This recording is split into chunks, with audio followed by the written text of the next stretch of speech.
அப்போ ஒரு நாள் அவர் ஒரு டீ கடையில் டீ குடிச்சிட்டு இருக்கும்போது ஜன்னல் வழியாக ஒரு ஃபாரினர், ஒரு லேடி ஒருத்தங்க வந்து அவர் டீ குடிச்சிட்டு இருக்கிறத பார்த்தாங்க. இவர் பார்க்கிறார், டீ குடிச்சிட்டு இருக்கிறவர் பார்க்கிறார், அங்கிருந்து பார்க்குறாங்க, ஜன்னல்ல இருந்து பார்த்து கை காமிக்கிறாங்க, இங்க வாங்க அப்படின்னு கை காமிச்சாங்க. உடனே இந்த பைபிளை தூக்குறவர் தன்னுடைய வேதாகமத்தை தூக்கிட்டு அவங்க வீட்டுக்கு போறார். உட்கார சொன்னாங்க, ஒரு ப்ரேயர் பண்ண சொன்னாங்க.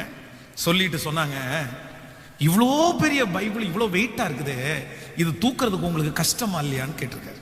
ஐயோ என்ன சொல்றீங்க, இதை தூக்குறதுக்கு எனக்கு ஒரு கஷ்டமும் இல்லை, ஆண்டவர் எனக்கு நிறைய பலன் கொடுக்குறாரு, சாகுற வரைக்கும் நான் இதை தூக்குவேன். உடனே அவங்க இரண்டாவது கேட்டிருக்காங்க, சரி எத்தனை வருஷமா இந்த பைபிளை தூக்கிட்டு இருக்கிறீங்க, எத்தனை வருஷமா தூக்கிட்டு இருக்கிறீங்க? அவர் சொன்னாரு, கிட்டத்தட்ட ஒரு 12 வருஷம் இருக்கும், 12 வருஷமா இந்த பைபிளை தூக்கிட்டு இருப்பேன். வீட்டுக்குள்ள போனாங்க, அவங்களுடைய பீரோவை திறந்து ஒரு செக்கு, அந்த